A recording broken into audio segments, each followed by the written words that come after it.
is all about those of you who have high income that you're earning at your W 2, and maybe you even have a couple properties under your belt, but now you're being told by the banks that your DTI might not be where it needs to be able to buy more properties.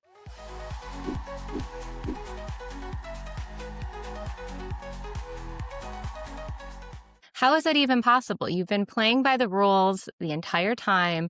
And we're going to break this down in this next episode here as we go live and really share some of the insights of how the wealthy build real wealth and some of the rules that they're not playing by that we're just accustomed to as everyday, normal people who have gone to school and gotten a good job. We're making decent money, but now we're stuck in the rat race or the golden handcuffs that we've even talked about before. Because real wealth isn't built by going to the banks and asking permission every single time. It's about finding really creative ways to help sellers in situations because at the end of the day, the bank cares about one thing and one thing only, and it is not truly helping people out of situations.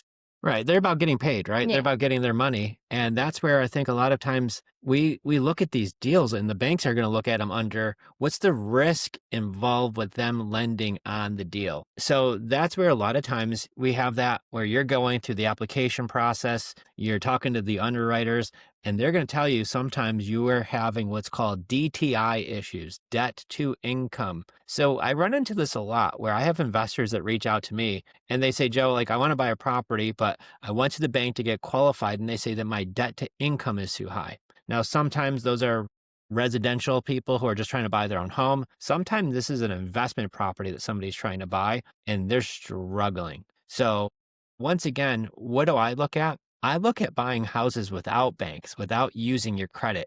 And I think of what was a challenge when we got cut off from banks. It wasn't even DTI. We had good income. We had good credit. I had good time on job. They eventually just said to us, no more. After 10 mortgages, they were going to cut us off. I didn't even know that was a thing. So it was a completely different thing than DTI. So Mm. let's start with that. Like break down what even is DTI. Maybe somebody listening right now doesn't even know what that is. So let's start with that and we can kind of go from there. Yeah, so DTI stands for debt to income. So what they're going to look at is the amount of income that you make with the amount of debt. And so what banks are going to do is they're going to look at what do you make per month? And I'll give you an example. Somebody that makes, we'll just do even numbers. If you make $10,000 a year, I'm sorry, $10,000 a month, right? But you spend $5,000 a month on your car payments, your credit cards, your mortgage payment, then what it means is you're going to have a 50% DTI level. Your 50% of your income is spent on your debt. So that is high. A lot of lenders don't like to lend beyond 40 or 50% because they also know out of your income, you got to pay taxes, you have to pay bills like your utilities and things like that. You got to eat. Right. So they don't like what's called high debt to income. Even if your income is high, if you've got also high debt, that's a problem. So many times when you're buying a property, you look at the banks are going to analyze it and they're going to look at your credit history. They're going to look at your income, your time on job. But one of the most important things they're going to look at is what is your DTI? And if your DTI is too high, even with good credit, they're going to decline you. So this is the challenge that many people face when either buying real estate. I used to see it all the time in the car dealership world. A bank would try to get somebody approved for a vehicle, and they say, Joe, with the amount of income they have, with the amount of debt they have, they can't afford this new payment. Their debt to income is too high. Even with a good credit score, we can't approve them. And it's frustrating because those people who are working really long hours, they feel like they're doing everything right by the books that we've all been taught. And so, to really unpack that a little bit more, it's to be able to, find different solutions to think outside of the box. Creative finance is really what changed the game for us and so many others when you're able to not have to rely on things such as your credit, your DTI, all the bank. I mean, we talk about this before. If you've seen any one of our episodes on YouTube or Spotify, Apple, we share that going to the banks traditionally is so much work, paperwork wise. Oh my gosh, it's just crazy when you're trying to do a BRRRR strategy that doesn't even work right now. This is such a simple solution, but it's really important to know exactly how to implement it. Yeah. And I think once again, when people are tripping over that debt to income issue, that's going to prevent you from scaling. So maybe you're listening in right now, or you're watching the rerun of this and you're thinking to myself, well, I make good money. I've got good credit. The banks will never stop me. Well, that's not always true. And this is why we're having this episode today. Many times when they're looking at your debt to income, it could be college student loans, obviously any type of loan that you have, any debt that you have. And if you have any questions, drop them down in the chat. We'll make sure we answer these. But this is where we're talking about today of why we don't have to go through that. You don't have to get your credit checked the way that we buy real estate. I don't have to go to a bank and fill out an application and wait for the underwriters, which are the people who are just looking over your application and putting all the pieces together, see if you qualify for a loan or not. And I think of some of the recent deals that we helped out some of our community members with. Donnie, I didn't even tell you, got the deal under contract today. Yay. So Good job, Donnie. good job, Donnie, if you're watching. But this was the point of it where we found a motivated seller. He did. He brought them to our call. We called that seller. I did. Called the seller live, and we talked to her about her deal. So she lives in Texas. She had a rental house that she wanted to rent. She did. People moved out. She didn't want to be a landlord anymore. She didn't tell me her age, but she said she's older. So then when we talked to her about doing the deal and doing it with seller financing, she was totally okay with that. So what does that mean? It was owned outright. Her name was Helen. And I told Helen that we'll buy the property, but instead of taking a loan out through the bank and going through that process, we're just going to pay you every month. So you're going to become the bank of Helen. Good news is no more landlord responsibilities, no more maintenance, no more bad tenants, no more rent being late. We're going to pay you every single month until we get it cashed out. And the reason why I like these deals so much more than going to the bank, she was okay with doing that deal with only $2,000 down. She was okay with giving Donnie a 3% interest rate, which you can't get that at the banks right now. Yeah. There was no credit check on Donnie's part. There was none of these things that happened. And he messaged me, I don't know, maybe an hour and a half ago, said that he put it under contract. So now Donnie is going to go drive down to the house, go take a look at it, meet some contractors down there to do a walkthrough. But now in a couple weeks, he owns a house. And then that's versus like what like might have had to happen if you're trying to go get a bank loan or like any of that. Yeah. So typically you would have to agree on the price. Then you'd have to take this to a bank and say, I'm buying this house. I need to borrow money against it. Now you're dealing with your credit application. You're going to deal with appraisers because the house has to appraise. So they're going to send someone over there. The bank hires. You'll pay for it though. And they're going to tell them what that value is worth. So it still has to appraise. Then you're going to have to go through your W-2s. You got to send 2 years of debt of tax returns. You've got to go through all of these hoops, and it's usually months before you're actually able to sign on the dotted line and take possession of the house. Meanwhile, in Donnie's situation, especially because this is in Texas, not like our New York people, if you're watching New York, y'all slow. Oh my. In Texas, he could close that in 10 to 2 weeks, 10 days to 2 weeks. So what does that mean? He could buy a lot quicker without having to go through all of the rigmarole. So the good news is 4 out of every 10 houses are owned outright. 4 out of every 10 houses, somebody like Helen owns those properties. And obviously there's a lot of these folks who are motivated to sell it because they don't want to either be a landlord anymore. Like she didn't want to do that. She just, and when we told her it's true passive income because she doesn't have to lift a finger, payments get made automatically, she was thrilled. And the problem too is like, what if they can't wait, right? Like you need a solution fast. I don't know Helen's exact situation, but I know in some of the sellers we've helped in the past, and certainly in our community, like they don't have time. Like they need a fast action solution right now that like we can just like hit the easy button and go. Well, it was no different than, we'll jump to another deal with Carol brought it from our community, another community member. And this deal was so good. I told her, if you don't buy this, Carol, I will take it. Yeah. So the seller had a beautiful house in Florida. They've already moved to Las Vegas. They were terrified of hurricanes, these people. So they said, no more, we're done. We're Understandable. It's been a little crazy down here. So they moved a year ago. So for the last year, this house has been sitting there vacant. For the last year, they've been making an $1,800 payment on a vacant house while also keeping the utilities on because you got to keep the house cool, and all summer long the air conditioning's going. So it's $1,800 plus the electric bill, plus you got to pay for the Plus lawn the care. mental stress that you're just have a vacant property that you want to not have to worry about anymore. It's the worst. It is the worst. I mean, you think about the math there. He's probably spending $2,500 a month. Now you multiply that times 12. That's probably $30,000 they've had to come out of pocket in the last year to pay for a house they no longer wanted. They tried listing it with an agent. It didn't sell. All these other things. When Carol brought that lead to our call, I talked to the seller myself, and same thing. Now these folks had a mortgage. They're willing to sell it pretty close to what they owe on it.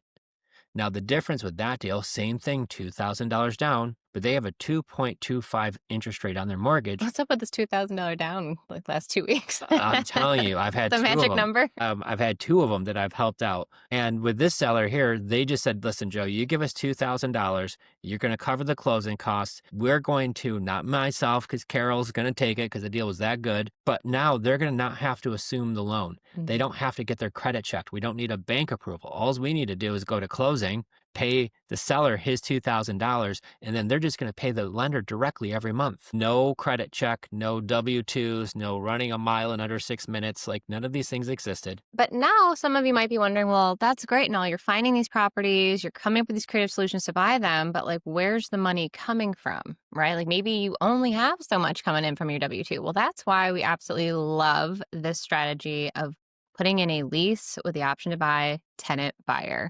And that's exactly what Carol's planning on doing as well. So with this method of buying on terms, whether it's seller financing or taking over seller's mortgage payment, and then placing a lease with the option to buy tenant buyer, you're actually able to fund your own deals. And then once you start accumulating properties, because again, there's no bank that you're running to and they're not going to say you're going to get cut off at 10 or what have you, like you can keep going. When you start making homeowners out of these folks that are renting until they're able to get that mortgage, you're going to get another big back end payday. So let's break that down a little bit, because I think that is literally like the secret sauce to how this whole operation, mix in a couple other little real estate strategies too if you want to go full time in real estate, but this is the secret sauce. Yeah, this is legitimately the secret sauce. Like with Carol's situation, beautiful house, turnkey, ready to go. I guess the seller left like some furniture behind, so she'll have to take that out. But other than that, we're not dealing with these junkers. We're not dealing with dilapidated homes.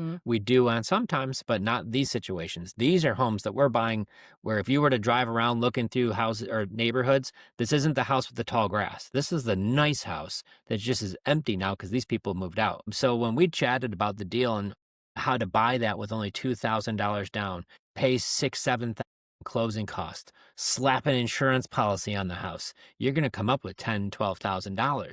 So maybe that could put a lot of people in a jam. But like what Jen just said a second ago, high five because you're awesome, is we have our renters fund that deal for us by offering them a lease with the option to buy. So that means when our renters move in, they're going to give us a large non-refundable option deposit. And on a house in that price range, I told Carol, don't take anything less than $20,000 for somebody moving that property or more. Now, why would anybody even do that? Because I know many people think about that. Well, 17 or 18% of the population can qualify for a mortgage. That means 1 out of every 5 if I round up. So 1 out of every 5 people can get a mortgage. That means 4 out of 5 can't. And now out of the 4 out of 5, not everybody wants to be a homeowner. Not everybody has money. But in that big chunk of the whole population, there's a lot of people in there who would love to have the opportunity to move into their future home now, pay rent until they're able to fix what's broken and get a mortgage later on. So that's something that we offer. It's a tremendous service. Once we do put out those posts, we have a few applications on a couple of our properties right now coming in that we're reviewing, which I got to do after this to make sure they qualify and everything's good. But then once they move in and they give us $20,000, $30,000 to move in, it's a lot different than your typical renter. That money is a non-refundable deposit. So what does that mean? That capital help me pay back myself on the $12,000 I had to buy the deal, or Carol's situation, her buy the deal. So she, if she does it correctly, like we're talking about, and I know Carol would and will, you get paid to actually buy the house with no credit, no bank approval, no nothing. You just got a check to buy this house. You're going to get monthly cash flow coming in every single month. And like what you mentioned a second ago is when those renters finally buy it, they're going to qualify for a mortgage down the road. And when they do, we get what's called the back end check. And we make them homeowners. And we make them homeowners. And we have one of those happening right now. So now after they moved in 4 or 5 years ago, they gave us $18,000 to move in. We made great money every single month, but now they're going to buy it. Now from the proceeds of that, we're going to get a big old check. Now that's going to help fund more deals. Instead of just losing one door with the amount of money we're going to get and the way that we buy, we could pick up 3 or 4 more properties. And it makes it scalable too, because ideally You've put in the work up front, you found the right tenant. If all goes really well, like you just said, they've been in the property renting for 5 years, they've paid on time, they're taking care of the property. Yeah. We haven't set foot in it. We're down in Florida, it's up in New York. I don't even send my contractor over. And it really is more of a hands-off situation. Now, real estate is real estate, so obviously you got to know what you're doing. You're dealing with people.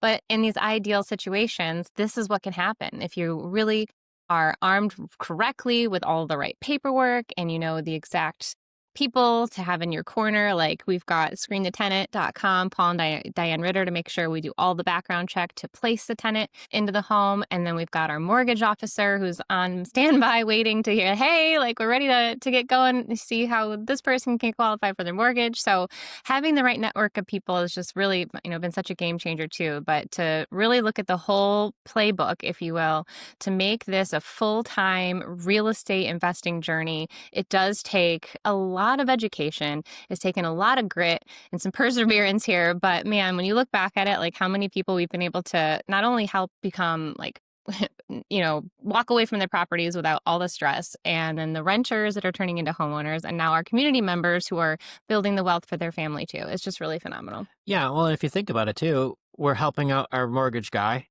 He's getting loans, right? He's got kids to feed in a family. So if you think about the impact of one deal, the title company or attorney to close the deal when we're buying, that's impacting many different people, paralegals, things like that. Once our renter qualifies and we've helped another human, another family turn from a renter to a homeowner, that is a great feeling. And we get paid to help people too. So not only that, we're impacting so many other people along the way, helping them pay for their businesses and their families and things like that.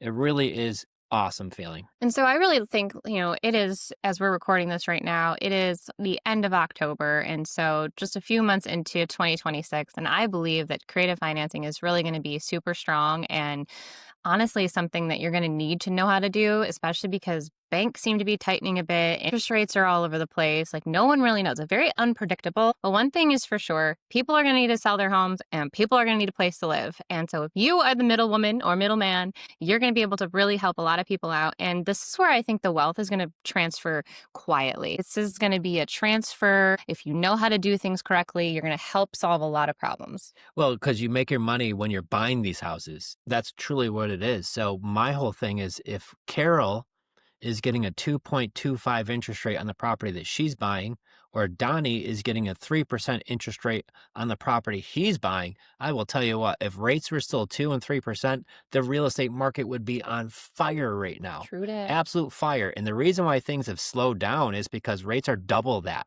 They're over 6% right now. And if it's an investment property, sometimes the banks are charging you 7 or 8%. So yeah, the banks, they're obviously a little bit slower right now on lending, but the way that we buy, interest rates are always low. I don't depend on the banks, what they're charging anymore. I don't have to wait for them to give me the blessing that I could buy my next investment property. So this is the strategy that you and I learned. And the best time to learn it was when we didn't necessarily need it, but this is when we were learning it because we saw that we were going to get cut off. We saw we needed something more to scale our ability. We had a great job. We had great income. We had our kids. We had the dog. We had the American dream happening. We had some rentals. But we didn't have it all figured out. If you're No. listening, you're like, man, maybe you bought a property and it's not cash flowing, or, you're having some struggles with something going on. And like, this is not your sign to throw in the towel in real estate. It just means that you need to take your real estate investing a lot more seriously. And maybe it's time to reach out, attend a free workshop, really understand the verbiage and how to word things to sellers, and just really get a great grasp on it. Because I think back to when we had a handful of properties and we listed them.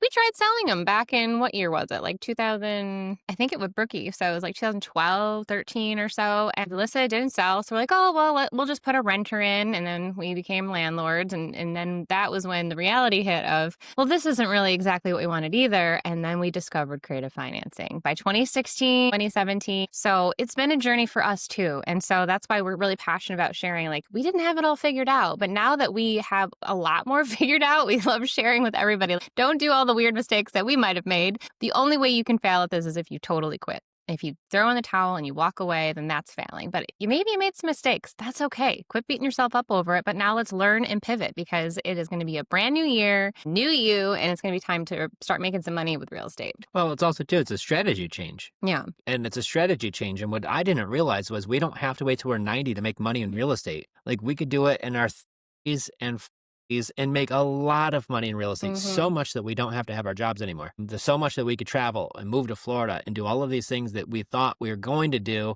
when we were twice our age. And that first big non-refundable option deposit that you get from your lease option tenant buyer, I'll never forget. Like, I have the picture of us going to the bank being like, oh my gosh, like this works. And these people are, going to own this home one day, and they do now. And that's crazy and awesome. And so it's a bit of a mind shift. So if that's where you got to start, definitely check out more of our podcast. And guys, if this is really resonating with you, make sure that you come to our free live workshop that we're hosting November 14th. It is going to be action-packed. Last time you did a seller call live, which was incredible. People got so much value out of that. Well, and it's the same thing too, guys. You just stick to what works. You learn the strategy, you implement this in your business, and then you take some action. And then next thing you know, you're seeing these results. And what we are going to find is there's actually motivated sellers all over the country. So during our workshop on the 14th, we're going to go over how we find these sellers. We're going to go over the conversations that we have, some of the live case studies of deals that we're locking up or just did or we're closed on already. So you could see in motion the numbers. I'm a numbers guy. Okay. I need to hear how it was done. I need to see how it was done. I need to see how the numbers worked out. So if you are that numbers guy or girl, I get it. That's why we're going to do this. So type workshop down in the chat if you want to get the invite. We only have so many seats. It's on a Zoom. We're going to be live for 4 hours talking about every single little bit of a step and how to implement this in your business. And this was the thing that changed it for us. It really did. Because I don't have a W-2 job. I haven't in over 5 years, going on 6 years. And I could still buy a house today without it. Don't have to do all the rigmarole that we had to do before. So this is the thing that changes our life. And it's not just us. There's many others that have too. Many other that are in our community that we've showed this to, and they've been able to leave their jobs. But here's my question. If you've got a rental right now or a whole bunch of them, that's great. High five. Good job. But if you had one rental, single family home, what would it be like instead of getting a first month's rent and a security deposit from a renter? What if you got first month's rent and a $10,000 check, a $20,000 check, a $30,000 check, or even more for your renter to move in that was a non-refundable deposit, that money that you could redeploy back into your business, not just a security deposit that you got to save and you can't touch and you got to give it back. And no, I'm talking about an actual non-refundable option deposit, $10, $20, $30,000, because we've received those checks. And I'll tell you what, it changes your business. Now you get that big chunk of money and you're going to get much better renters because these folks want to stay there a long time until they could buy it. And they treat the house like home. So if the light bulb goes out, they don't call you. They just get the ladder out and they go put a new light bulb in. They cut the grass. If you're up north, they're shoveling their driveways when there's snow. I'm down south, so they cut the grass 24/7. I mean, that's just what happens down south. It doesn't stop growing. But no snow down here. But that's the point of now. It's not completely passive, but it's a lot more hands-off, a lot more profitable. You're truly helping people. And then when you learn how to buy real estate this way, if I lose one of these doors because some renter eventually qualified and got a mortgage and bought it, and we got this big old check, I'm not worried because the money they gave us up front was way bigger than before. The non-maintenance calls, way easier. I could sleep better at night. And then when I get that big back end check, all that money we've made, we can invest that into many different deals, many different properties, just from one property. So if you're scaling, if you already have some, or you're looking for your very first deal, we found the blueprint on how to have your renters help scale your portfolio without you having to borrow money from mom and dad or hard money lenders or private money or any of these other things. You don't need it.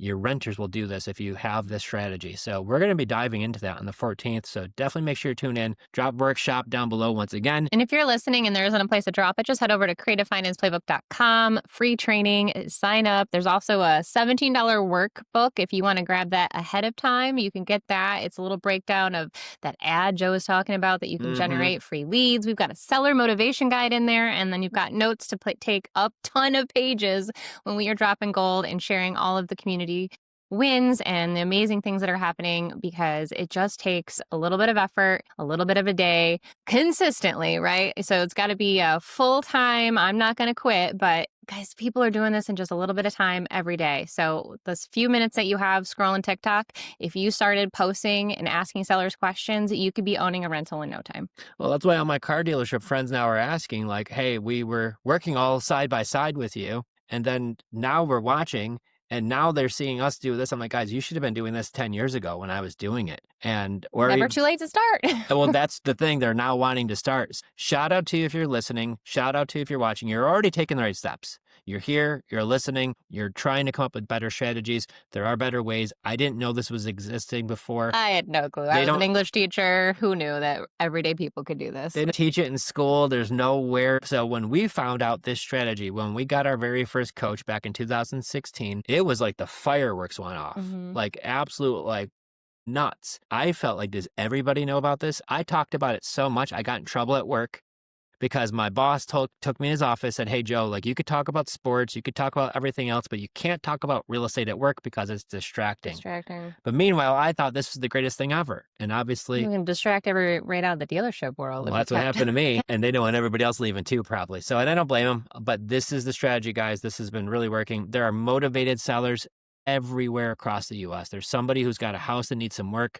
There's some people who've already moved and they have an extra house. Sometimes they're making 2 payments. They're really struggling. And anytime you come across these scenarios or you're looking on Zillow and you see somebody who's got a house for sale, and then you look at the history and it's like they're trying to sell it or rent it, trying to sell it or rent it, and neither are working, they need debt relief. That's a lead right there. That's a good lead. So those are where these motivated sellers are coming from. So there's many different ways, but we share our best and favorite all through Facebook groups like we've talked about many times, and we're going to do a deep dive on that in our training. Shout out, we're streaming live currently as we're recording. How do you trust clients or know it's not a scam? Not sure if it's like on the seller side or the rent to own, but I would say most importantly, you got to know what you're looking for. So when you're buying a house, obviously you're going to want to make sure that that seller owns that property. And so that's why we always work with attorneys, title companies, and we do all of our due diligence. This is nothing that you just sit, at Starbucks trying to figure out by yourself. It's definitely a step-by-step process. And the same thing goes when you are placing a lease option tenant buyer. If you're collecting that large non-refundable option, you want to have an attorney make sure like all the T's are crossed and the I's are dotted. Yeah, absolutely. This is where you bring in some professional help. Make sure this is an official closing when we buy the property, not just signing a couple papers at the kitchen table. This is a professional closing. We are now taking ownership of the property. So when people are asking if it's a scam, everything is professionally closed with an attorney or a title company, depending on what state that you're in. And they cross the T's and dot the I's. And I'll tell you what, once you walk through some of these, I did the live seller call on the last training that we did. And the seller brought up some really good questions, but once again, she's really motivated. So when I was having those conversations, once you answer that question, she's like, okay, cool. How do we do this? What's the next step? So remember that there are people that are waiting for you to really get out of your comfort zone, properly get educated on how to do this. So if it sounds like you want to learn something more about this, live workshop coming up November 14th, and you just have to come and register, come hang out with us. It's going to be so much fun. And if you've got more questions, don't hesitate, reach out. Our team is always here to answer them. Otherwise, we come live weekly for you guys, and any other things that you're looking for, we're here to provide. And we hope that you have a wonderful day. Bam! Yay! See you guys.